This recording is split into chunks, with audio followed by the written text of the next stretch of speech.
Merhaba sevgili seyirciler. Oktay Usta, ailenizin aşçısı, bugün sizlere sirke tarifi vermek istiyor. Sirkemiz nasıl bir sirke olacak? Elma sirkesi ve üzüm sirkesi olacak. İkisi de ev yapımı doğal sirkelerimiz olacak. İki çeşit sevgili seyirciler. Burada kırmızı elmamız var. Önce elma sirkesinden başlamak istiyorum. Yaklaşık olarak bir 4-5 kilo yakın elmamız var. Kırmızı elma. Sonrasında bir çay bardağı doğal elma sirkesi, yarım çay bardağı bal, bir çorba kaşığı tuz, bir parça ekmek, 2 çorba kaşığı da içerisinde bulgur var. Gelelim üzüm sirkesine. Üzüm sirkesine siyah üzüm ve yeşil üzüm ikisi karışık olacaklar. Sonrasında bir çay bardağı buna yine aynı mayalanması için üzüm sirkesi, bir çorba kaşığı da tuz koyacağım. Yani buradaki tuz olması üzümü şaraptan ayıran, sirke haline döndüren tuz ayırıyor aslında meseleyi burada. İçerisine tuz koymadığımız zaman bu mayalanmada ne yapıyor? Şaraba dönüşüyor üzüm sirkesi. Ondan da tuz koyduğumuzda ortadan kalkmış oluyor. Şimdi öncelikle elma sirkesiyle başlamak istiyorum. 8'lik büyük boy kavanozlardan 2 tane aldım. Bir tanesine elma sirkesi, bir tanesine de üzüm sirkesi hazırlamak istiyorum.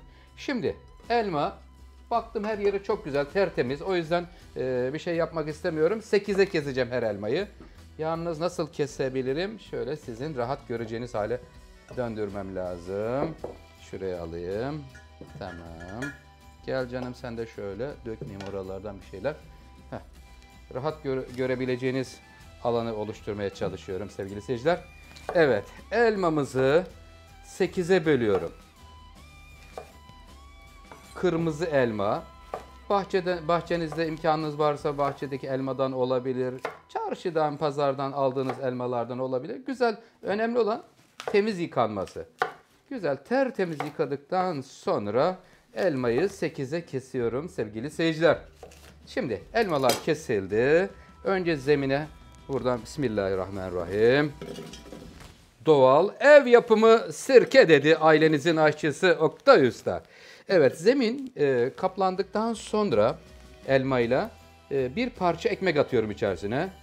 Bakın, ekmek ve 2 çorba kaşığı bulgur. Buranın üzerine 1 çorba kaşığı tuzunu ekliyorum. Tamam. Sonrasında doğal elma sirkesiyle bal gelecek sırasıyla.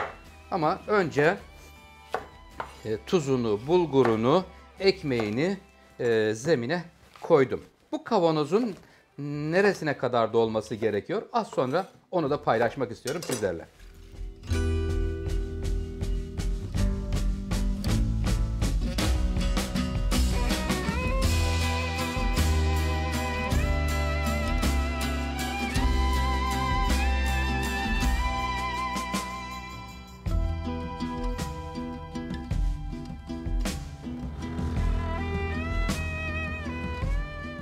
Sevgili seyircilerim, tam elmayla şu andaki kavanozumuzu full doldurmadım. Şimdi içerisine yarım çay bardağı balı döküyorum. 1 çay bardağı elma sirkesini, hepsini güzelce döküyoruz buraya. Gel canım sen de içine kalmasın burada. Tamam. Bal burada mayalandırmaya yardımcı oluyor. İçinde ekmek, bir parça, 2 çorba kaşığı bulgur var. Bir çorba kaşığı tuz var içerisinde. Full elma ile doldurmayalım. 3'te 2 dolması yeterli olur. Bismillahirrahmanirrahim. Şimdi önce elma sirkesiyle başladık. Ev yapımı doğal elma sirkesi. Soğuk su koyuyorum üzerine. Hazırlamış olduğum su 4 litreydi. Bakalım tamamını alacak mı? Evet. Yani su olarak buradaki bu 8'lik çünkü bu kavanoz burası. %50'si su, %50'si de ne oldu? Elma oldu. Evet, full doldurdum. Şimdi üzümü de hazırlayayım. Ondan sonra kapak bölümüne geleceğiz az sonra. Evet, 4 litre su, 3'te 2'si elma dolmuş oldu. Şimdi bunun içindeki suyu döküyorum. Çünkü üzüm sirkesinde su olmayacak. Şimdi bunu kenara alıyorum. Evet, hemen yanına gelsin. Evet, şimdi Burada üzüm sirkesinde sevgili seyirciler, pazardan özellikle alacağınız üzümler dökülenleri tercih edin kasadan. Çünkü salkımıyla olduğu zaman pahalı oluyor ama salkımından dökülmüş olanları tercih ettiğinizde daha ucuza almış oluyorsunuz. Zaten buradaki bizim sirkede ezilmiş olacaklar. Yani sonuç itibariyle çok böyle tane tane olması şart değil. Karıştırıyorum. Yani burada 2 tane üzümü, yeşil üzüm ve siyah üzümü güzelce kavanozun içerisine alıyoruz. Yarıya gelince burada yine tuzunu vereceğim bunun da. Ev yapımı, orijinal bugün Oktoyus'ta sizler için 2 sirke tarifi paylaşıyor. Evet. Aralara neden siyah üzüm tercih ettiğimi de söyleyeyim. Çünkü rengine çok güzel yardımcı oluyor. Harika bir orijinal. Şuradaki üzüm sirkesinin rengini görüyor musunuz? Bu kırmızıdan verdiğiniz zaman siyah üzümden bu rengi yakalamanız kolay oluyor. Yarıya geldik. Hemen şimdi burada tuzunu da ekleyeyim.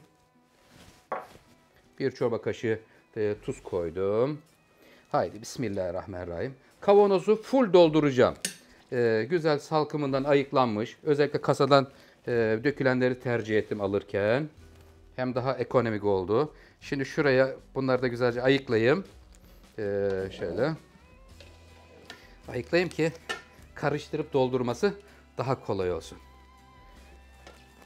Yeşil ve siyah üzümü karıştırıyoruz. Hatta biraz şurada hafiften sıkabilirsiniz. Suyunun açığa çıkması önemli olan. Şimdi şöyle. Haydi bakalım. Oktoyus'ta bugün sizlere ev yapımı doğal sirke tarifi veriyor sevgili seyirciler. Şimdi sirke ile ilgili hemen püf noktalarını da bahsetmek istiyorum bir yandan doldururken. Evet, bu sirkeler doldurulacak. Üzerine şimdi peçeteyle kapatacağız ya da tülbentle kapatabilirsiniz. Lastikle güzel kapatacağız ve uykuya bırakacağız. Ne kadar uyuyacaklar? 4 ay. 4 ay ikisi de elmada, üzümde karanlık ve serin yerde, güneş almayan yerde olacaklar özellikle. Kapalı ortamda 4 ay bekleyecekler. 4 ayın sonunda sevgili seyircilerim sonrasında süzdüreceğiz. Süzdürdükten sonra o 2 ay daha bekleyecek. Yani toplamda 6 ay bekleme süresi var. 6 ay sonra sirkeniz hazır olmuş olacak. Şimdi son olarak burada üzüm sirkesini 1 çay bardağı bir önceki yapımdan olan üzüm sirkesi döküyoruz mayalanması için. Birazcık oklava ile şurada buralara zarar vermeden dikkat edeyim. Bir kaza yaşamayalım. Şöyle birazcık hafiften ezdiriyorum ki suyunu yani burada sirke olgunlaşma döneminde suyunu rahat açığa bırakabilsin diye şöyle hafiften bir eziyoruz. İçinde ne var? 1 kaşık tuz, 1 çay bardağı sevgili seyirciler üzüm sirkesi var. Şimdi bu bastırınca aşağıya doğru biraz yer açıldı. Tam fullleyin bunu. Bu full dolu olsun çünkü su yok bunda. Bu doldurulması çok çok iyidir. Full dolu olduğu zaman tamamen dolduğunda bu üzüm bırakacağı üzüm sirke miktarı belki 3'te 2'si falan olabiliyor. Evet, şimdi buranın üzerine hemen şimdi her ikisine de peçete kapatacağız.